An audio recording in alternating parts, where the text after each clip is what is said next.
Welcome back to Whatever Garage. This episode, as you can tell, we're with Jason from Paint by Curry. And the doors we worked on last time that all 24 of you watched, we're going to put on the door this time. So let's get started.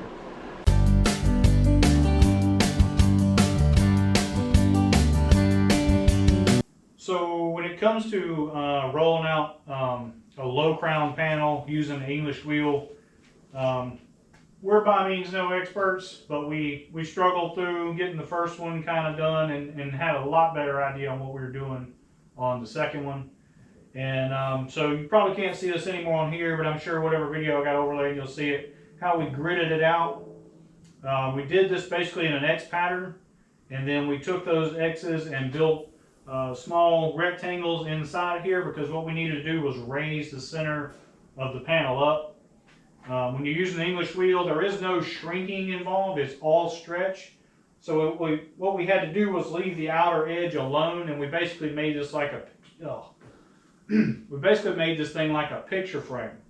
So we wheeled out the entire center and we left the edges alone, so we've got some excess to actually cut off once we pin it back on the door frame. And so what we were looking for was creating the general shape we needed inside basically a 3/4 inch or 1 inch border, so like a picture frame. Now one thing I wanted to show you is, if you notice how the English wheel, we have that polished wheel on the bottom and the top one's not polished, it's just dull. It's talking about how it transfers the finish over. Yeah. Well, if we had had a polished top wheel, you would see how much smoother everything would be. Yeah. We never did flip it over and look at it. So you can also see all of our little lines and funky spots that we don't have 100% correct. So there's going to be a little bit of hammer dolly work, trying to knock out some of this stuff later. Not a big deal, I'm not concerned with it. We are ready to pin this thing on the door frame, so we'll pin it down. We're going to mark the edge so we can get a measurement on how much lip we need to fold over. And we'll trim this out, and then we'll go into the tipping wheel on the bead roller, and we'll get these edges folded up so we can get it test fitted on the door, and then we can go through and trim our upper edge, and then hopefully we'll have this thing tacked in no time, and it'll be ready to go in the car for an actual final fit. Yeah. What are you going to do, put it in there? What? The car. Or are you going to bring it in here? I don't know yet. I'm kind of debating on shoving some shit out there and bringing the car in, but I don't know what's going to happen yet. Alright, which way do you want to go first? This way. On there, and then we can get this guy, go back on. You know which way's up? Yeah, it's only going to go one way with the way the holes are. I want to say it's that way. Some of the top holes may not line up.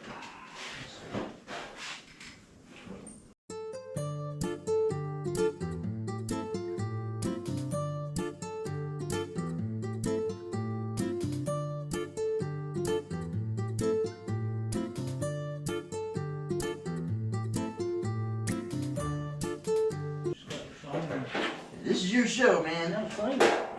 Have you ever used the clamps that you put in the seam for butt welding? Yes, I was actually going to make that mention to you, and then I saw you were using them. Man, they work great too. Yeah, they work good for, especially if you're MIG welding. That is like the perfect thing. Yeah. Because it gives you just the proper amount of gap. Yeah. And so, you know, TIG welding, they're not. I mean, they're a little too much. But okay.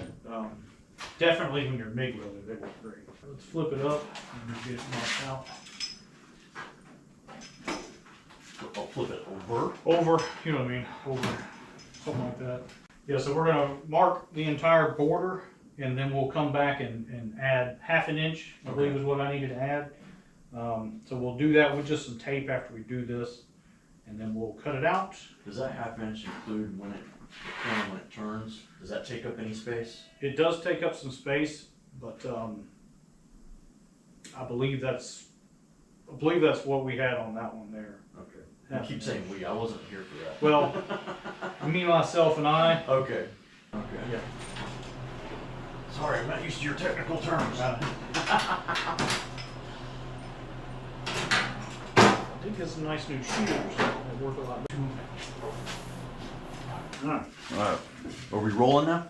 Oh no, we're trimming. We'll trim with these nice new shears we got here. Alright. Woo, hold on. Vibrate, eh? Yeah.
Voila!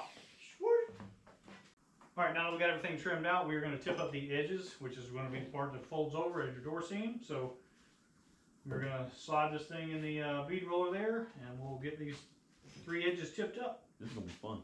So we are going to, like I say, ride it. We're going to be riding it just along. We want the flat face of this on the edge of that black line, just like that right there. Okay. So I will start it through, and then we'll just start lifting up a little bit. Alright. So go ahead, and you can see where we're touching the lower die there, so we're not really going to be doing anything. So give it a little bit more pressure right there.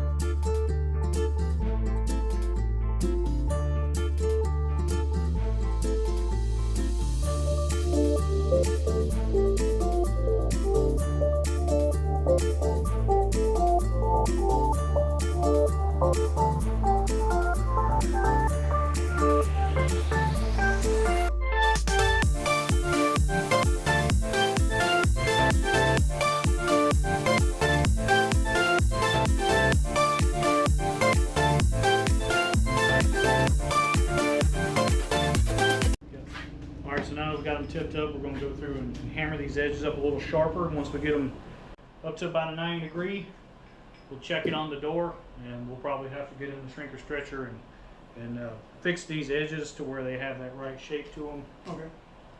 This one kind of comes in handy because it's got a nice sharp corner to it. Yeah.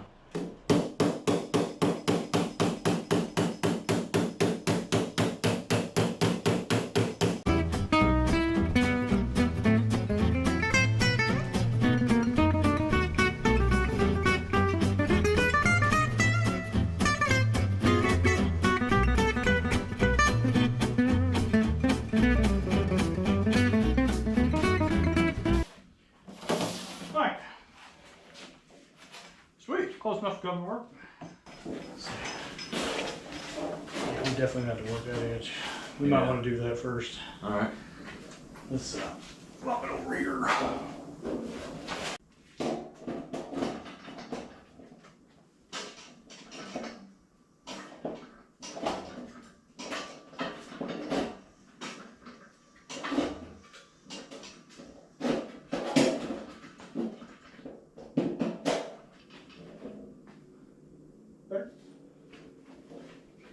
Move your camera back.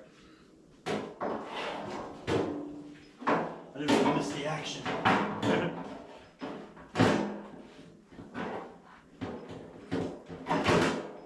You see how how round that edge is. Yeah.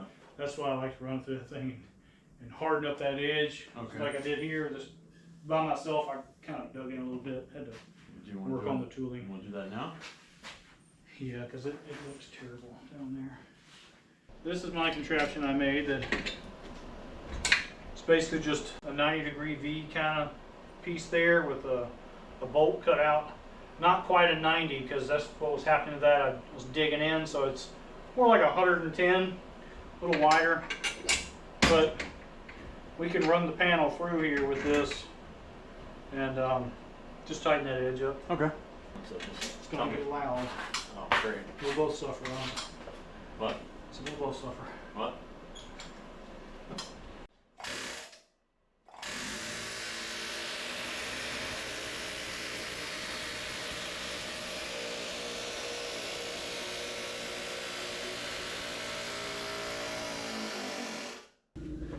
Alright. Now we're going to do set it back up on the table.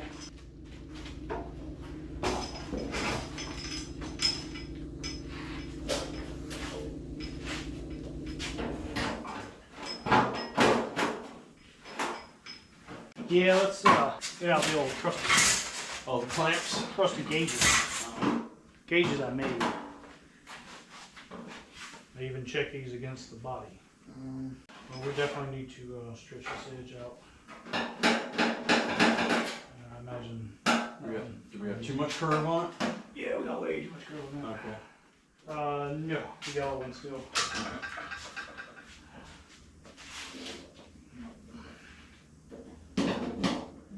One second. Most expensive spray paint you'll ever buy. I know. I bought a can. Haven't used it though. I think I used it once. I forgot to use it this time. Yesterday, or not yesterday, the other day when I was using it on that one, it started to not want to spray right, and I was about to shit. Oh yeah. Like, I know I can spend all this money on a can that don't want to work. Yeah. Well, that's the copper stuff though. I used a different well-through primer. It was actually primer color gray. Yeah, I got some stuff like that at work. It's a green color. Mm-hmm. I hate that shit. This supposedly works a lot better when you're TIG welding than the like the zinc stuff. Mm. I've never liked any of the primers What about that this? I'm not gonna worry about that edge. Since I can easily get to that, Okay. I'm not concerned with that. I just want to get these. Oh, that has a different smell to it. Yeah, It's almost like a licorice It's smell. funky. Let's go ahead and test fit it one more time if that is dry. Or we gotta shoot it inside, don't we?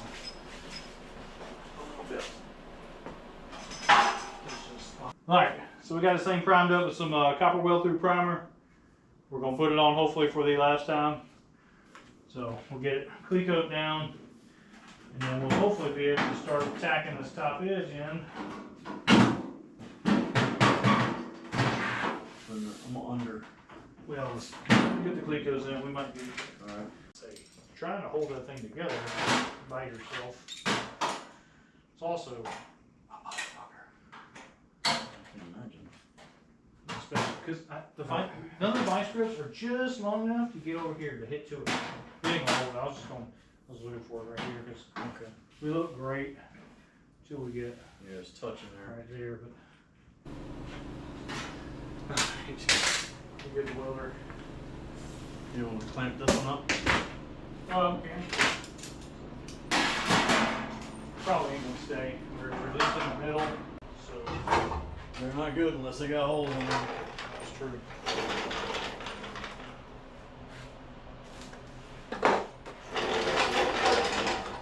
We can find somebody that would warranty. That'd be nice. Well, we can use these a little bit. The problem that I was having was keeping them from drooping down. Right. So I was having to do funky shit to hold them up like this. Yeah. But it gets it close, but we'll still have to do a little finessing to get it to.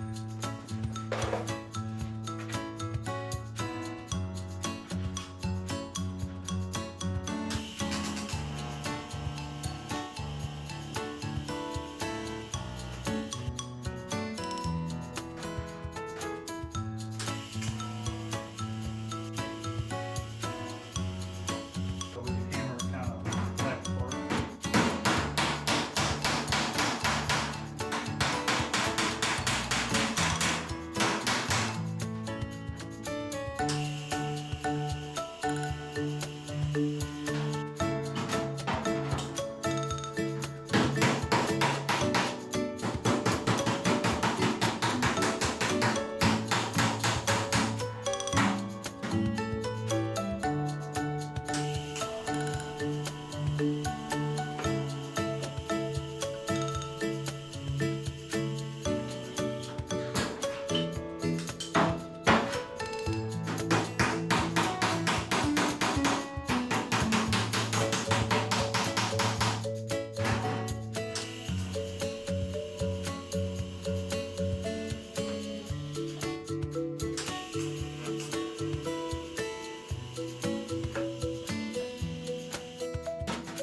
Better than average? Terrible? Oh, you're asking my opinion? Yeah. Oh.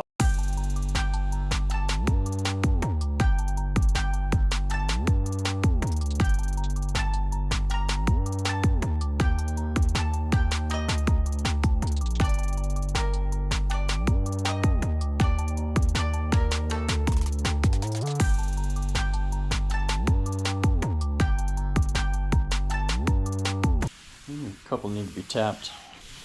Yeah, like I said, I'll go through and planish them a little bit more, and I'll add a lot more tacks before I actually finish welding. What kind of planishing do you Just use? hammer. Just hammering it. Okay. Okay, that makes sense. All right, ladies and gentlemen, that is one door skin tacked on. He's one step closer to getting this done. I don't know how many steps there are involved, but he's one step closer. One step closer. So that's going to do it. I hope you enjoyed it. This was definitely a really good learning experience for me. The English wheel sucks, but this was more fun. So make sure you look at Jason at Paint by Curry. Give him some love. Take a look at his channel. And the couple of you that watch this, thank you. And I guess I'll see you next time. This is Whatever Garage, out. Yeah.